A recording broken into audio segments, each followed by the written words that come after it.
అధ్యక్ష అధ్యక్ష అధ్యక్ష వారు మాట్లాడిన ప్రతి పదం వెనుకకు తీసుకోవాల్సిందే. ఈ రోజు చైర్ని దూషించిన సందర్భంలో వారు క్షమాపణ చెప్పాల్సిందే అధ్యక్ష. క్షమాపణ చెప్పాల్సిందే అధ్యక్ష.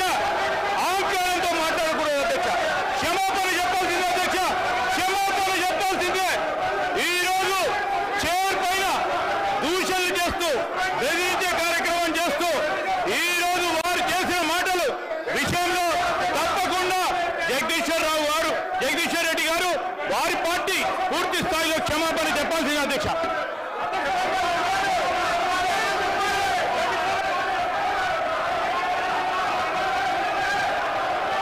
స్పీకర్ సార్, శ్రీధర్ బాబు గారు ఆ మాట వినండి. జగదీష్ రెడ్డి గారు ఏం తప్పు మాట్లాడిండు? సభలో అందరు సభ్యులకు సమానమైన హక్కు ఉంటుంది.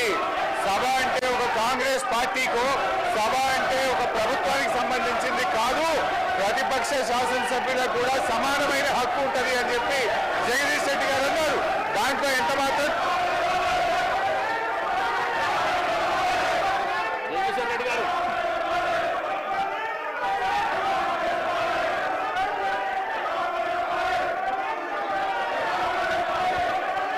అధ్యక్ష, మీరు వాళ్ళని కూర్చోబెట్టి నాకు మైక్ ఇస్తే మాట్లాడతారు అధ్యక్ష. వాళ్ళని కూర్చోబెట్టి నాకు మైక్ ఇవ్వండి. వాళ్ళని కూర్చోబెట్టి నాకు మైక్ ఇవ్వండి. సభను ఆర్డర్లో పెట్టి నాకు మైక్ ఇస్తే మాట్లాడతారు అధ్యక్ష. లేకపోతే నేను మాట్లాడిన అధ్యక్ష. సభను ఆర్డర్లో పెట్టి అందరు కూర్చొని నేను మాట్లాడతా అధ్యక్ష. చెప్పండి. ఒక్క నిమిషం చెప్పండి. జగదీశ్వర్ రెడ్డి గారు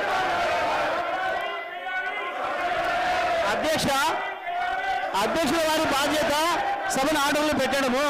సభ ఆర్డర్లో ఉంటేనే అందరూ కూర్చుంటేనే ఒక సభ్యుడు మాట్లాడాలి.